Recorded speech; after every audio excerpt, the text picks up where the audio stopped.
Lance Armstrong said, "The two things that scare me. The first is getting hurt, but that's not nearly as scary as second, which is losing." Mike Tyson said, "When I fight someone, I want to break his will, I want to take his manhood, I want to rip out his heart and show it to him." And he also said, "I'm the biggest fighter in the history of the sport. If you don't believe it, check the cash register." Johnny Wilkinson said, "For me now, I will continue to focus even harder on my goal of being the very best I can be with Toulon Rugby Club and continue to embrace and enjoy wherever that path takes me." So here you can see that Johnny Wilkinson is a task goal orientated performer, whereas Lance Armstrong and Mike Tyson are goal orientated performers, because Johnny Wilkinson wants to get better and be the best that he can for his team, whereas Mike Tyson and Lance Armstrong main thing is just winning, and they'll do anything to win. Success in task orientation. When John has task orientation at the start, when he just wants to improve his swimming, he has higher motivation, better performance, and more control over his game and over his performance. Duda in 1998 said that individuals that participate in sport tend to adopt both a high task and high ego orientation. So he's saying they have a mix of both styles, whereas Hardy, Jones and Gould in 1996 also agree with Duda and said that high task and ego orientation is necessary for elite performance. So some of the exercise benefits are, or reasons to exercise are, to improve fitness, which is part of that activity and fit section. This is especially important for John so that he avoids CHD, which is in his family. Meeting new people, which is environmental and social. Increasing your confidence, which is personal and cognitive, which is important for John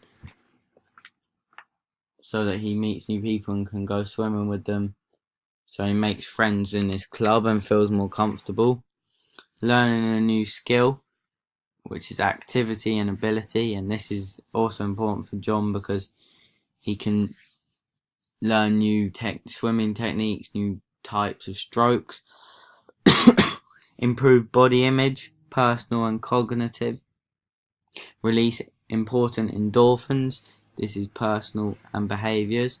So this will be important for John because when he goes swimming or does any another type of exercise, he'll release the endorphins that will help his brain.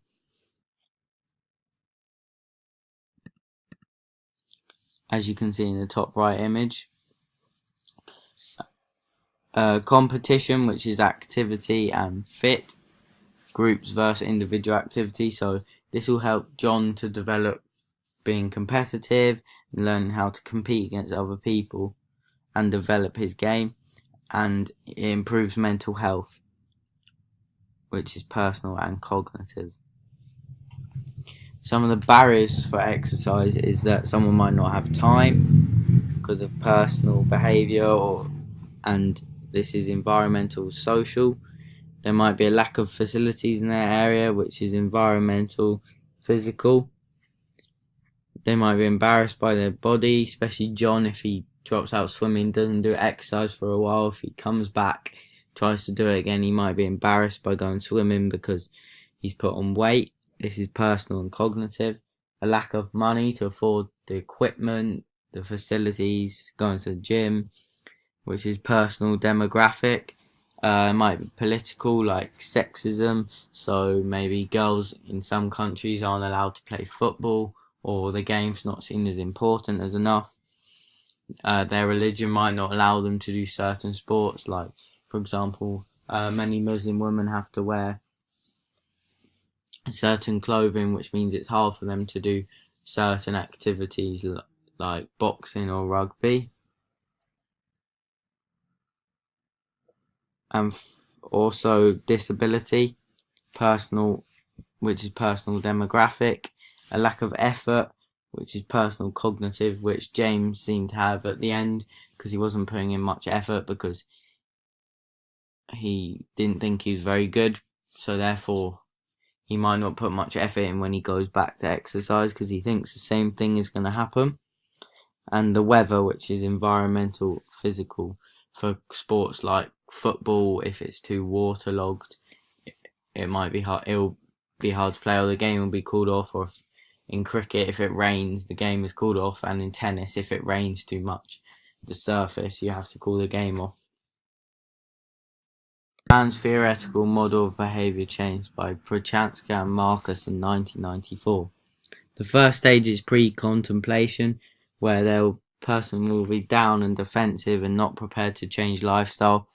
For example, John is hurt by his GCSE experience, and for the next 6 months he won't intend to change the way he is about swimming or exercise in general because of what happened in the class. The next stage is contemplation. This is the getting ready stage. They intend to start the behaviour and they appreciate the positive change, but they might still try and avoid the action. So John might think of starting a new sport or going swimming again, but he realises he needs exercise to stay fit, but he still avoids going when his mum asks him to sign up. Preparation. He'll be ready to go in the next 30 days, but it'll be gradual steps to fit it back into their life, like a pre-game warm-up for a football match. So John might only go swimming with people he trusts, like his parents or his siblings, rather than joining a club with new people. The next stage is action, which is actually doing the behaviour. They need to keep working hard. And they're doing well, but they could move back through the stages. They need to learn new techniques to keep up their commitment. So John might join a club where he knows a few people so that he's starting to get more comfortable and he can learn off them. Finally, the last step is maintenance, which is where it's a change and sustained behaviour. They need to be self-aware and they feel like they're good enough to overcome problems. John's family have been really supportive and his siblings can really help him to improve his swimming, so he improves his confidence. The health belief model by Hochbaum 1958 and Rosenstock 1966, as you can see in the top right image. The first stage is the perceived threats. So you assess your perceived susceptibility. Are you at risk of a negative health outcome? So John has a risk of CHD because it runs in his family. You'd assess your perceived severity. So how bad would the consequences be if John developed those health problems like CHD? So the consequences would be very bad because you can get seriously ill and possibly die if it gets too bad. The benefits and barriers. So you assess what benefits there are. So if you change behaviour, what will you get out of it? And you assess your perceived barriers. So what stops your behaviour changing? So for John, the benefits would be to stay fit and exercise and avoid getting CHD and increase brain power. But the barrier stopping John changing his behaviour is that his previous experiences are putting him off and making him fear having a similar experience in exercise or in swimming again. He also there is cues to action. So this is what will give you motivational support to allow you to do the final push to make a change. So John at the moment doesn't really believe he can overcome the barriers, but he has enough support from his family because his brothers are helping him to improve at swimming, and his mum and dad happily take him along to sessions. Finally, there is self-efficacy, which is, do you believe you can overcome barriers for a challenge? So the self-efficacy part is whether a person believes they can overcome those barriers so that the behaviour can change. So John has enough support from his family as they've took him to lessons and they're trying to help him improve. So that can give him the confidence so that he can change his behaviour and give him the tools and support he needs to succeed. So the pain of taking action for John is that he had less confidence in his ability because of his knockbacks before. He feels like he'll be judged. The pleasure of taking action for John is that he will get fitter, have a better body image. He'll be having fun with family and friends, and he can avoid CHD and getting ill. The pain of not taking action is that his fitness gets much worse. He's less likely to go back to the sport for longer, and he's a higher risk of CHD, and his swimming ability might get worse. Finally, the pleasure of not taking action would mean that he doesn't have to take his challenges or fear on. There's no risk of being judged, and it doesn't bring back bad memories of his GCSE class. The Theory of Planned Behaviour by Adjcent in 1985 came up with 3 components: behavioural attitudes, subjective norms, and perceived behavioural control. Behavioural attitudes is how a person thinks or feels about a behaviour. So, affective attitude, is the behaviour enjoyable or not? Instrumental, is it beneficial or harmful? So John feels concerned and upset by the behaviour because of what happened in the GCSE group and the fact that he got knocked back. The behaviour is not enjoyable because he stopped swimming and stopped going to his lessons. And it is harmful as it means he'll put on weight and potentially get CHD. Subjective norms is the support given by significant others. So it is injunctive norms, so so people encourage you to carry on with this behaviour, or descripted, so other people will also do this behaviour.